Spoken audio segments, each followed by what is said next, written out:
Hey everybody, welcome to episode 51 of the making of Turbo Pit Fighter. I'm here with Jake Jacobs. Jake, how you feeling today? Good, man. Shout out to Cannon. I'm ready to start a whole new page. I got my roughs, and I'm going to be laying it all down on the real deal paper here. Right, and so today on our episode, we're going to be letting you give us an update on page count, issue 2, where some of the places are that you've been figuring out and maybe even have figured out for the continuity of Turbo and her fun-loving story. You also said that you want to talk about some of the stuff that you've been watching. I've been, like I said, obsessing over The Last Empire, a really, really, really great crappy B movie. Uh-huh. And we have the first chapter of D. Bruce Barry. But more importantly, I've got 3 pages to review today with you, inking wise. 2 of them will be pretty much complete, which will be the cover of our teaser, and page 1 and page 2. And I do have a tasty little surprise that I'm bringing back out of the past for page 2 that you and I talked about, and then we forgot about it, and then I remembered, and I'm bringing it back. But with that being said, thank you everybody for joining us. Jake, I'm going to let you get rolling here and give us an update on Turbo. Right on. So yeah, Turbo. Well, we have our rough thumbnails here, and we are on page.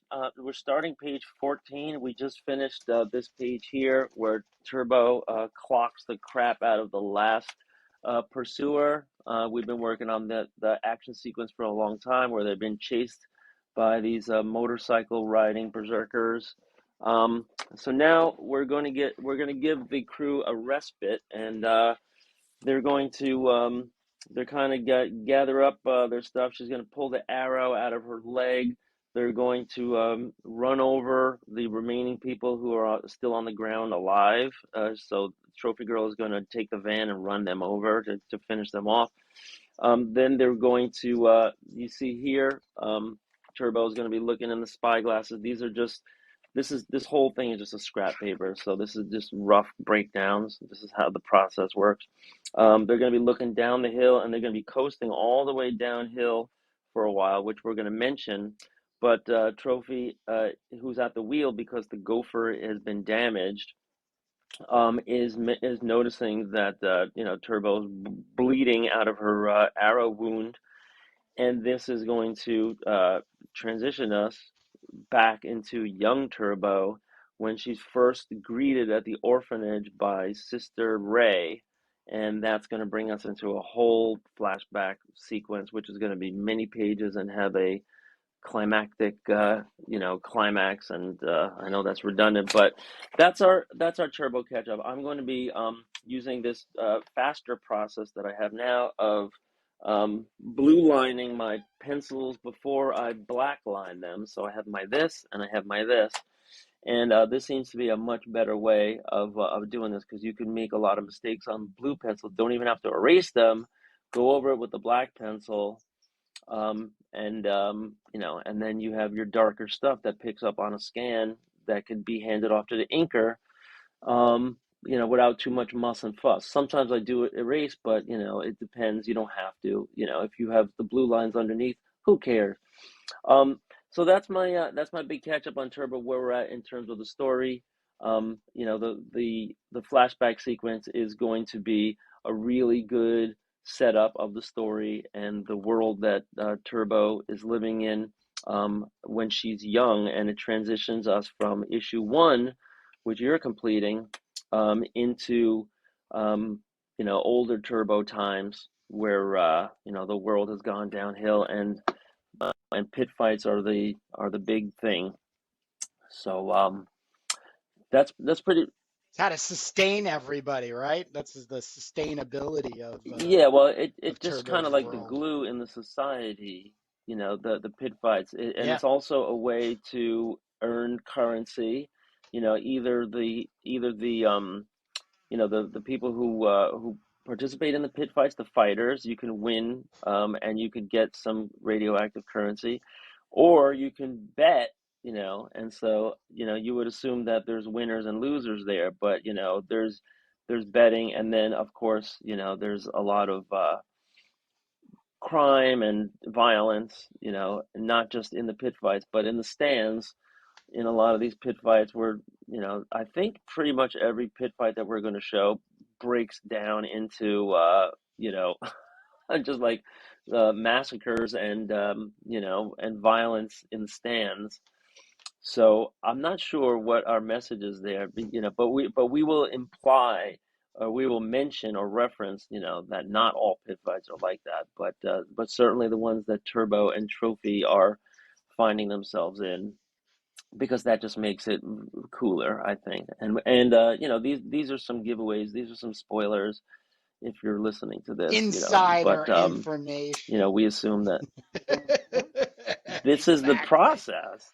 Yeah. This is how we're making these things in the first place. And we're making all these decisions, so yeah, that's the update on Turbo, and I'm just sketching out Turbo right now after her fist is bloody and she just beat the crap out of this guy. Um, so yeah, and what's our next segment going to be? Are we moving into the deep Bruce Yeah, let's Berry do next? it. So did you end up reading that first Okay. chapter on Gardner Francis Fox Library's Substack, which I'll put a link in the description below? Yeah. Well, I was doing something with my hand, so I put it on like Speak to Me. I have my iPod or whatever, and if you just like scroll down two fingers, it just speaks whatever content is on the page. So I listened to the whole thing, and the robot voice reads it to you, and wow, yeah. So it's interesting. Now, just to set this up, D. Bruce Berry, we've spoken about on this podcast. He was one of the inkers for Jack Kirby during the Commandy run, when Jack Kirby left Marvel for DC, and he was doing Commandy comics among others. Commandy ended up being his most successful run, especially in terms of longevity. But D. Bruce Berry was one of the inkers that comes along and is inking Jack Kirby, so he's got a place in history. And then you were, I guess, digging up some info on him and came across that he was not only involved in a lot of kind of like fanzine art and some really interesting, subject matter, but he'd also written some fiction, and that it was really out there stuff. And this story that you posted online being a pretty good example. Yeah, because in the 70s, man, So other than disco, which I like, there was just a huge amount of experimentation going on in mass media. I mean, the biggest thing was Star Wars. Out of that whole Star Wars, Jaws, The Godfather, all these movies that were getting made because there was this huge shift in um, the Hollywood, production system. So people were able to go maverick, and for whatever reason, I haven't really heard anybody give a good one, but that was allowed and encouraged, was going wild. Taxi Driver and even car comics. The Commandy was just trying to get on the back of Planet of the Apes, which we lived with Planet of and the stuff. So, the paperback industry was uh, uh, peaking in the 70s, right out of 68 with Frank Frazetta covers, and we don't want to get all into that so much, but people yeah, were really getting into drive-in, grindhouse, crappy movies, even mainstream movies like Taxi Driver and Star Wars. And then in comics, there was a lot of undergrounds happening, fanzines. But those paperbacks, I'm a little prejudiced about because I have the Gardner Francis Fox Library and I'm doing all this collecting and posting for them. Um, they hold a lot of heartbeat, you know. Um, in the commentary for Conan the Barbarian with John Milius, he makes reference to when he had to rewrite the script, he went and got everything, not only Conan the Barbarian in paperback, but Robert E. Howard, which all that material got expanded and re-released, and then just paperback sword and sorcery material and some like sci-fi fantasy stuff because there's a huge like chasm now between like fantasy sword and sorcery and then science fiction future stuff. Back then, it was one and the same in a lot of ways. But the D. Bruce Berry, Yeah. So what you're well, saying the is, D. yeah, Bruce Berry yeah. was, I think, he was always trying to make money. Somebody I heard online, I think it was the Cartoons Cafe guys, was somebody who was friends with D. Bruce Berry and Jack Kirby said, "This guy Bruce needs some work. Can you give him some?" And so it was hey, here's some work, but he did everything. He was into, the paperbacks, inking, and then a lot of illustration. Yeah, the guy was kind of a lightning rod because he had made some contentious accusations that were kind of unfounded against some people that ran conventions, I think, and so there was a huge he say she say going on. No, it was like some other science Writer, yeah, I fiction can't. creators, Harlan right? And Ellison. Harlan yeah, he Ellison had. supposedly stole one of his stories and with Oh, is another that what it was? writer, Right. and he supposedly pulled a gun on him or something, and yeah, it's been some. Right. There So was yeah, all he these was a little crazy unhinged, accusations, but and you have to be a little unhinged to do this kind of stuff, right, Jake? yeah, I mean, when you read the story, it kind of reminded me a little bit of Logan's Run, which was a big, sci-fi Ah, hit of the day, and then got turned into comic serializing. I think Marvel put that out with George Perez. And the story was, the weird part of the story was like they were really, I think, objectifying women.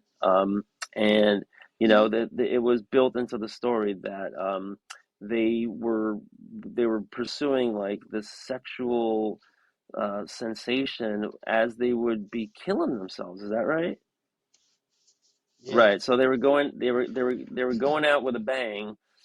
um, and he kind of like sets it up with these gumshoe detective type, I would say sensibility and characters, all these males, and kind of mansplaining, the world that they live in, and he wasn't saying like Dame and all that, but that was the sense that I remember that they were treating it, and I don't know where it was going because you only posted the start of it, but Yeah, it was just the yeah, first but it was chapter. it was really out there, and just as a concept, and you wonder, if he's limiting his possibility. Like, I don't think a movie studio would ever touch that, and I don't know if it would ever, would have been popular, even if it had gotten to, some bigger distribution.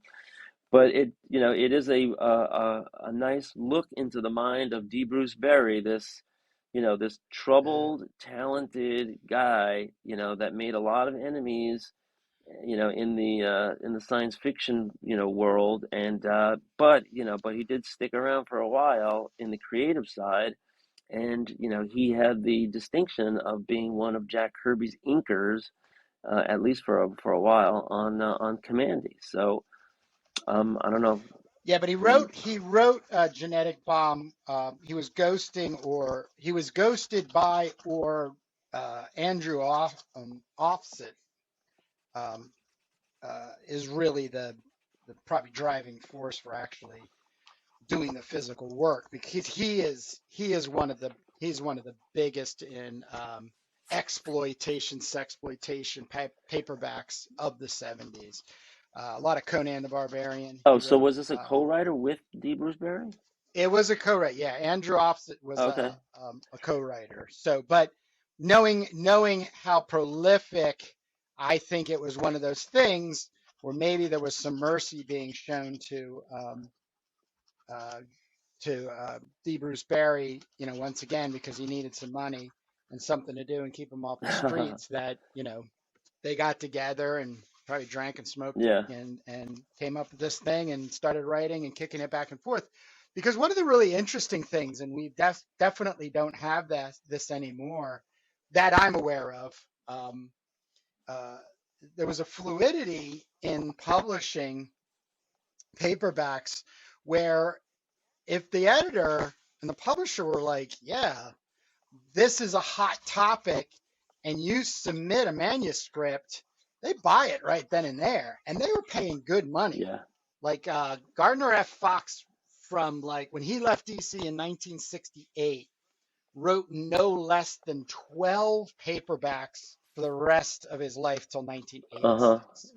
1986, and some of the cash that he was pulling down was, like in our terms, $50,000 to $75,000 a year. Right. So he was making So they're he not, was making a living. oh Yeah, yeah, and oh so yeah, it's yeah, also, yeah, I yeah. think we also have to mention, this was also a time, you said that the exploitation, the grindhouse movies, Mhm. in the 70s, what happened was they were jumping on to, more mainstream, audiences. When you think about something like Death Wish, which would never, be shown today. I mean, but Yeah. that was graphic rapes and vigilante murders and all kinds of like taboo subjects.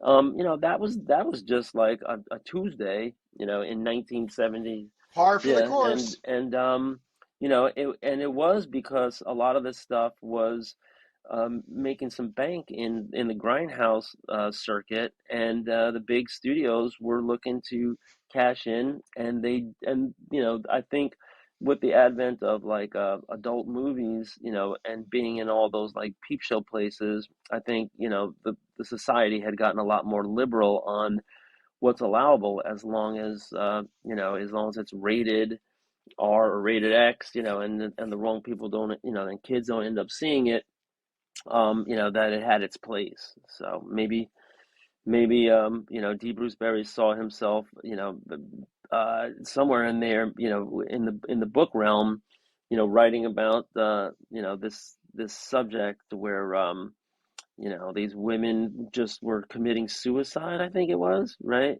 And they would. Yeah, they were so turned on, they just completely uh, Right died. now, and that reminds me of that reminds me of a premise of a movie I just watched last yesterday on Netflix. It was a couple years old, but it was a Robert Redford movie called The Discovery, and in that Mm. movie, a scientist discovers definitive proof of the afterlife, and because of that, it triggers like this massive worldwide wave of suicides. And that's about as far as I'll go into it in case anybody wants to watch the movie called The Discovery. It was a pretty quirky movie, interesting acting and stuff, sci-fi-ish. But it was a kind of a similar premise where, and Logan's Run had the same thing too, where when you get to a certain age, I think it was 35, you just kill yourself. You go into this big ritual, like arena, and Yeah, you have this yeah. little gem in your palm that turns a You certain color. bliss out. Yeah, You bliss right. You out. bliss out, right? And so Soylent Green. yeah. I mean, they're gonna probably remake Logan's Run at some point, and then you also had Soylent Green, I which hope was so. of the same era, and of course Planet of the Apes, 2001. Those are all on the heels of this kind of stuff. So, um, Well, it's funny because I think so much material coming out of the 70s as racy, or however you want to go ahead and describe it. This is all material that had already been done. Like Star Wars could not have been anything without Flash Gordon. And really, the original idea for a space opera was already written by um, George Lucas for Flash Gordon, but he couldn't get the rights, Yeah. so he ended up doing his own thing. With Genetic Bomb by D. Bruce Barry and Andrew Offutt. Um, there's two other stories I've read through the library. One of them I just posted Monday night, which is The Baroness by Paul Kenyon, and same trope. There's something that is caused. It's not only women though. It's interesting. It's also men. That there's an ecstaticness, an orgasmic ecstaticness that cannot be quenched, and the individual ends up expiring and dying. And then there is a really underground vintage sleaze by Clyde Allison, it's called Agent 008, Oh. and his his opening scene is same thing but it's a mind controlling device. So the only reason I bring it up is because it's a trope. It's somebody somewhere down the road in the pulp magazines in probably the 30s, 40s, 50s, or 60s. Somebody ended up maturing off of that and saying, you know what, I'm going to do my own spin for it. So Genetic Bomb definitely categorizes into that. This is my own Yeah, but spin. like I guess it's some. I mean, I don't know if it's some kind of commentary, like all these sci-fi concepts, have some kind of like comment on, on modern day society, and like the idea that women are killing themselves for one moment of pleasure. That sounds like men, like it's projecting. Yes, It's definitely. yes. Because that's also the marketplace, though, too. I mean, I think, if you really want to expand the conversation, one of the things we're experiencing is there's no male and female marketplace to be said. When you enter the comic book marketplace, you are literally opening up yourself to everybody, Yeah. and therefore this is where people can get caught and trapped in being misunderstood, misaligned, and then they're apologizing or they're disappearing from society for a while, because especially our age and even what we're doing and going about, we're just coming off of stuff that we grew up with, Yeah. i.e., some pretty weird, bizarre stuff.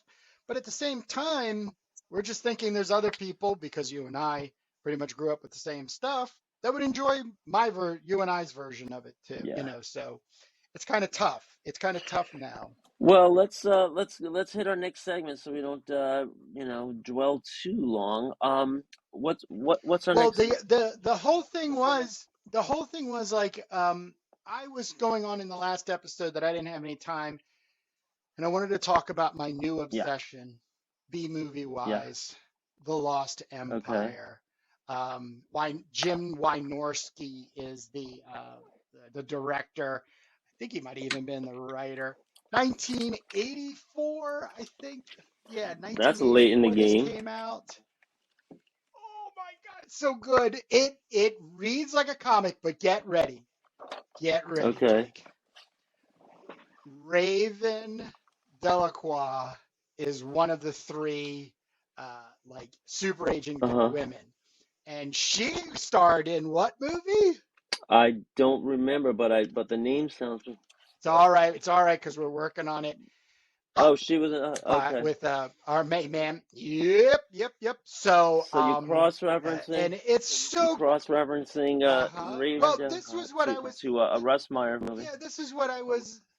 Yeah, because I was even, in all the research that we're doing, this came across. In other words, I was like, wow, Roger Corman is like is literally the other side of the bookend, you know, for this kind of material. And your camera went out on me, Oh, really? Jake.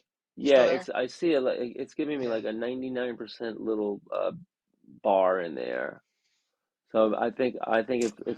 I We'll think see I what fell happens. behind. But you're talking about the Lost Empire. So this is a Roger Corman movie, Yes. 1984. Corman is definitely up there with Russ Meyer as a exploitation guy, but I think he's more considered on the horror end. No, no, he did everything, Okay. everything, everything from horror to Are you sure schlocky, it's Roger Corman? I'm seeing here exploits. it's Oh yeah, Jim Wynorski, The oh Lost yeah. Empire film. Mm. That's the Corman was a producer Okay. primarily. So there, I mean, he would hire out people to do the heavy work Hmm. lifting, which was shooting under his extremely tight budgets. But yeah, it's he's the guy that brought us ninja movies, I mean just everything. And what it was he would see an opportunity that something else did successful. Like for instance, you ever seen the movie Star Crash No. with Carolyn Monroe? Oh Carolyn my Monroe? God, she was in the Sinbad movies. She's a hottie that just opened the Journey to the Center of the Earth with Doug Okay. McClure and all that fun stuff. But this was an Italian Uh-huh. made, Roger Corman produced, American half actors. Uh-huh. It's horrible. It's so horrible. It's Right. great. You know, and it's one of those things where, I think you have to go and check that out to be inaugurated into being a true fan of this kind of stuff. But Lost Empire, this is what So you has saw the whole thing happened to already? me. I I watched like Oh six my times since like it's been God. yeah. But here's the thing, it reads way more like a Yeah. comic book. Like if I was Roger Corman, I would have taken that idea and have been like, all right, can I take this money and find somebody to do this as a comic book? Because I just think it would. So I've been dicking around Yeah, a I little mean, bit you're kind of with. going backwards though as far as making money, right? Like you have a movie and then, I'm not worried about the money. I'm worried about like being true oh yeah, no. So to yeah, the I mean, shtick. You there's know what I so mean? imagine just like just mining all the great B movies and making them into comics. That is a concept right there. That is a foundational concept for a Yep. company right there. And we're kind of dabbling with that. But if anybody listening to this that actually has the capital can just run with that because you can't miss, right? You already have this cult following and these great movies, and you could just pick the better ones. You could try to avoid some of the real stinkers, and you might have some trouble securing the rights, but I doubt it that it would be as hard on some of Yeah. these things because they're just dormant properties, you know. And this is a great. Yeah. That's Go it. ahead. No, Oh no, you go ahead. this is a great segue into a segment that I wanted to talk about, where it goes the other way. Go Yeah, for it. so going the other way, I'm going through my comics the other day, and as we're preparing for our breakout series, the comics that influence us, and what do I come across but this? Um, Men in Black #1 from Aircel, right? And I don't know how I ended up with this. I'm not a huge fan. I didn't watch any of the movies. Maybe I saw one of them in drips and Wow. drabs. Um, but this is the epitome of success for an indie comic book creator. And I wrote, That and Mask. The well, Mask. yeah, well, I Jim wrote a little Carrey's list Mask. that came to mind. I had because they have the Men in Black, you have Oh, you did? Walking Dead, you have Yeah. The Crow, Oh, you have The yeah. Mask, and Yep. then this new one Yep. that's out now. It's called Who's Killing the Children? Who's Killing All the Children? They just announced that Ah, that's a it comic? got picked up as a movie. Yeah, it's a comic that's out there right now on the stands, and I don't know very much about it, but Oh, I saw it boy. when I went into New Congratulations. Bedford. So congratulations are in order now.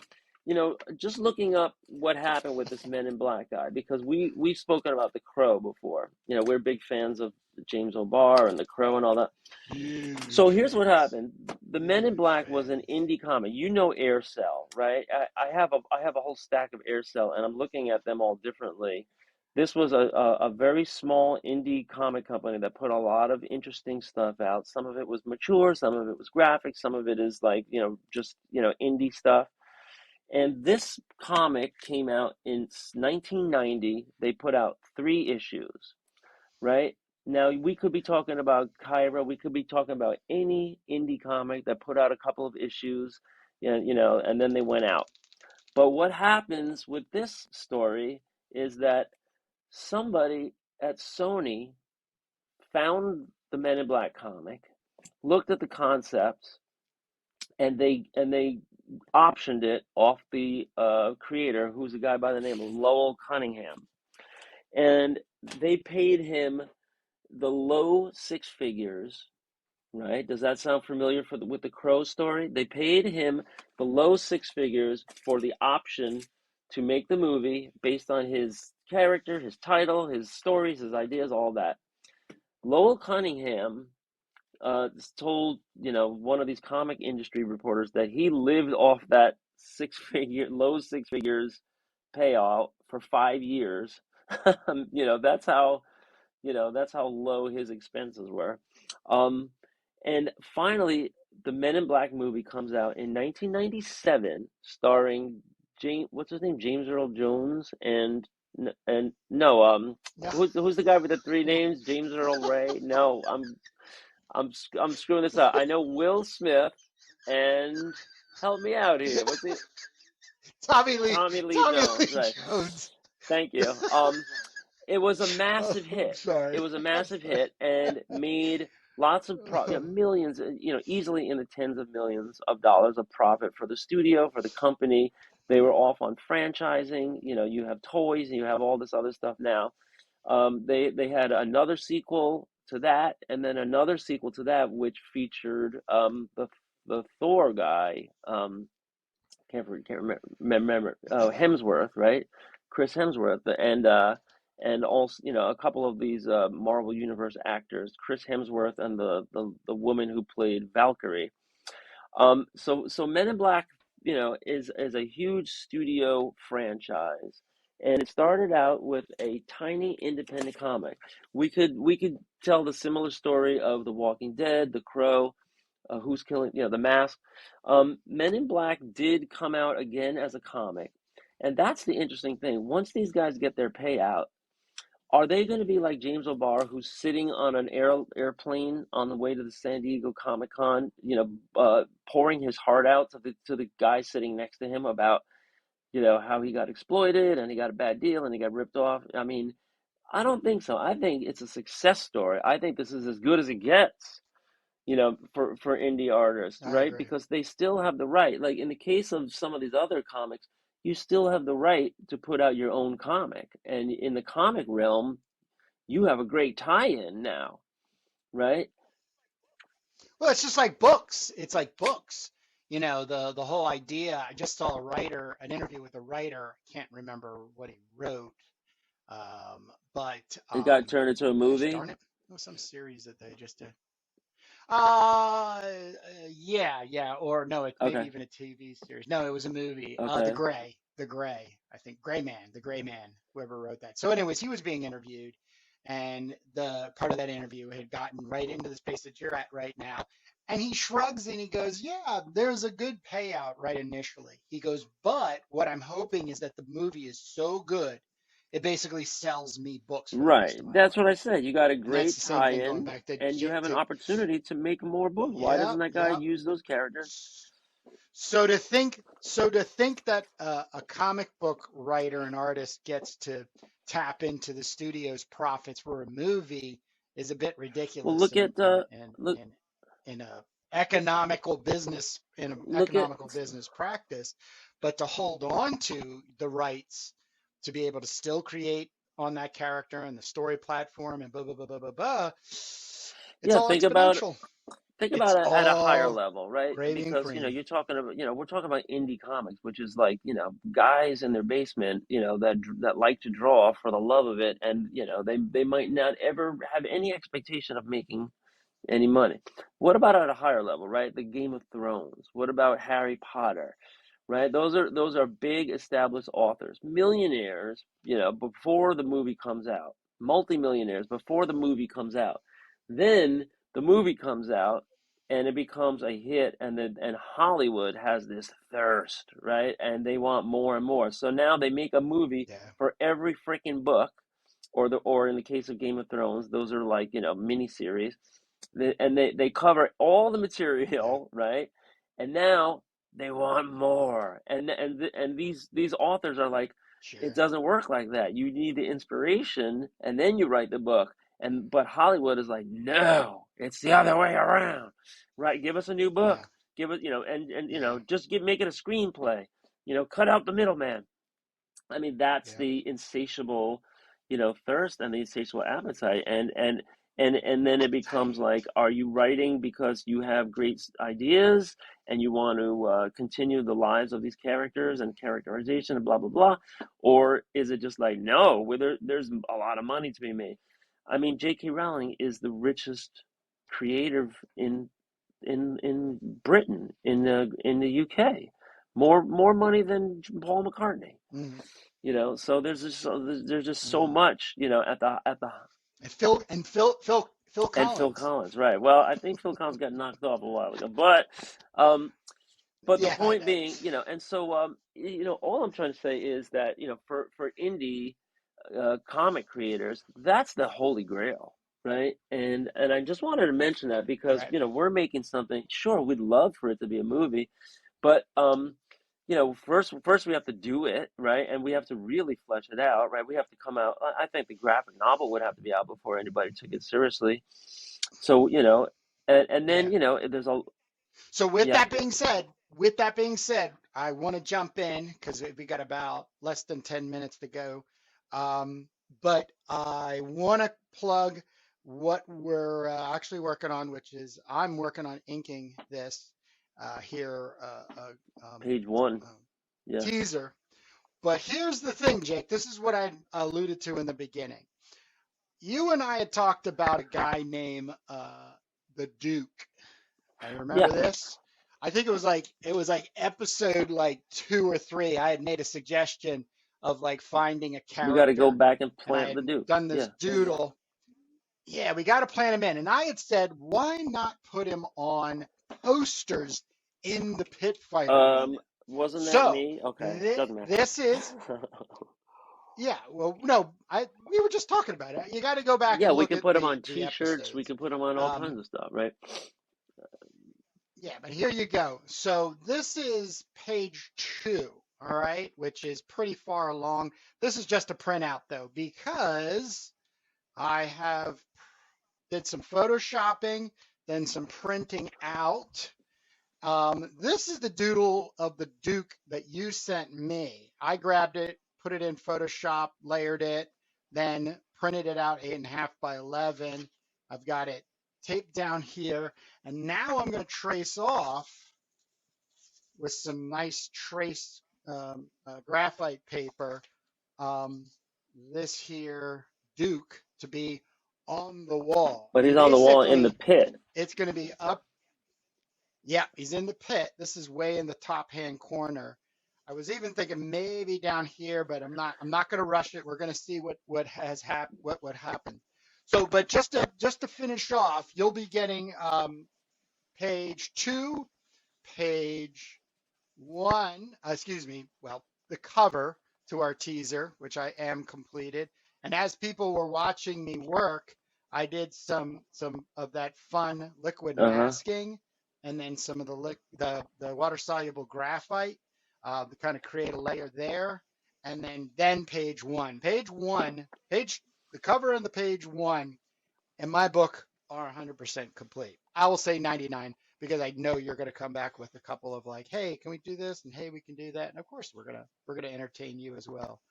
But um, I'm pretty excited because this is moving along. So as an injection, that was just something I wanted to get in before we close out our episode.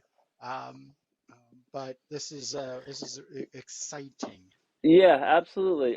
Yeah, we'll have to take another look at the Duke, and we'll have to come up with a whole bunch of different He's variations of right. posters and different things, because it's not just the Duke. Like I think like that idea I had was kind of like a Shepard Fairey inspired Yep. design. But we'll have, because the Duke will have been around for decades, right? And so. Yeah. He's like a myth. Right, right.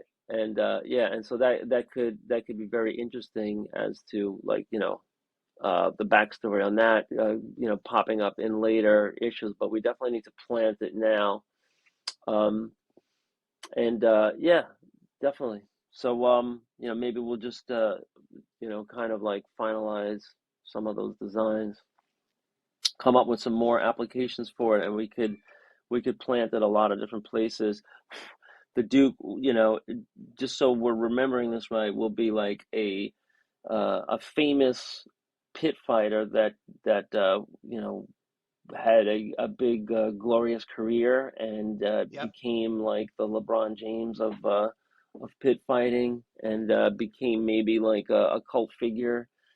So he'll just be a reference point in the world.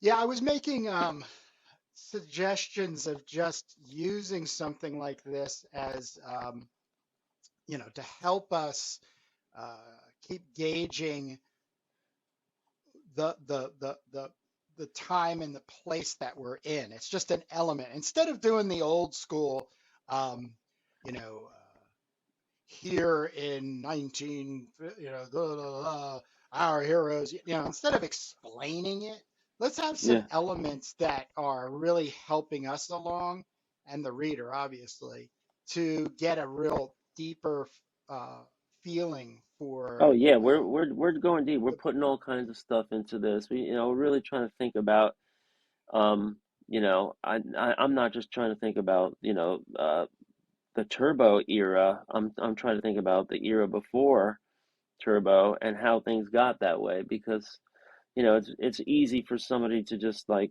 open up a typewriter and say it was a post-apocalyptic landscape. correct, Right, but correct, but correct. how do you get there? And so we have all that in development.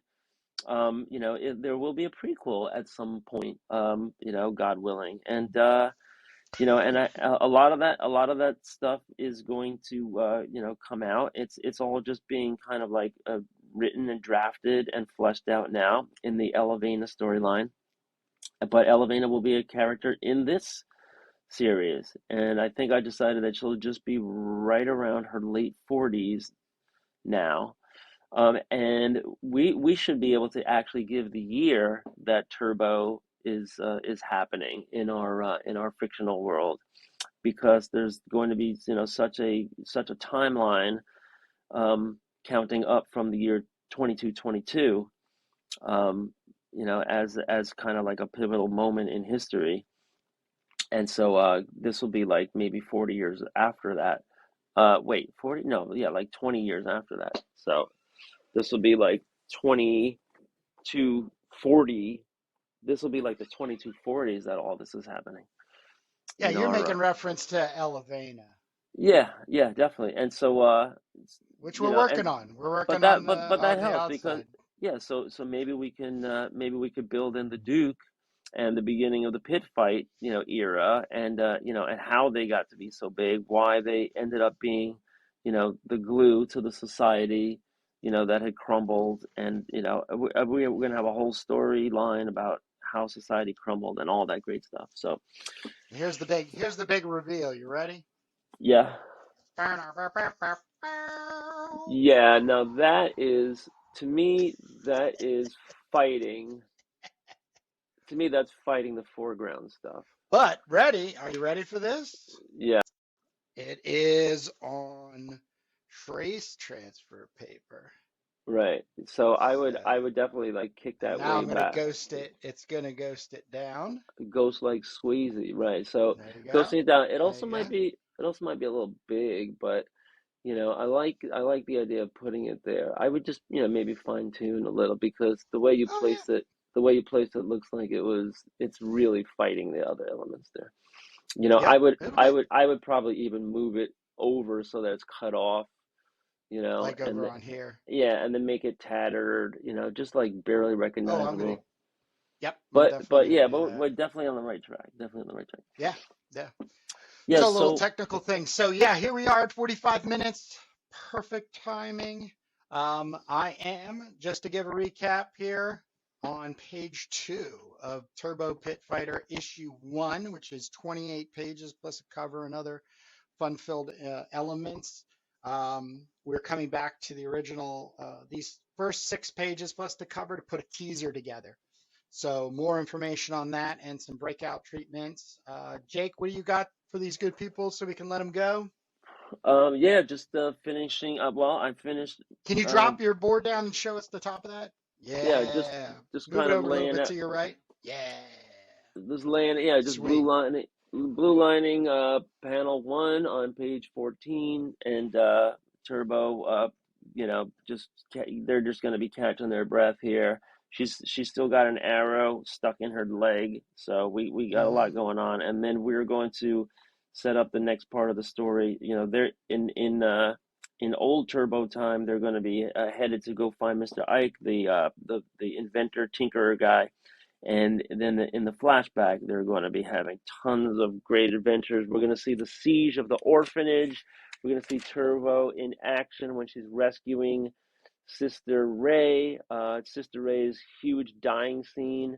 This is all going to be one, two, three, four, 5, 6 pages of flashback that we're heading into. But that's just the big Turbo catch up where we are in issue 2. Awesome. We're doing a breakout episode right after this, which will be episode 7 of Comics That Influenced Us. This will also be a part 2, finishing up reviewing the strong, muscular female jungle mistress, Queen Kyra. That's right. And yeah, we're really excited. So to bust over there, we also have 20 issues of Commanded by Jack Kirby that we went through. And that's all I have because I'm excited to just keep getting this thing moving. Let's keep moving, man. So see you next week, man. Awesome. All right.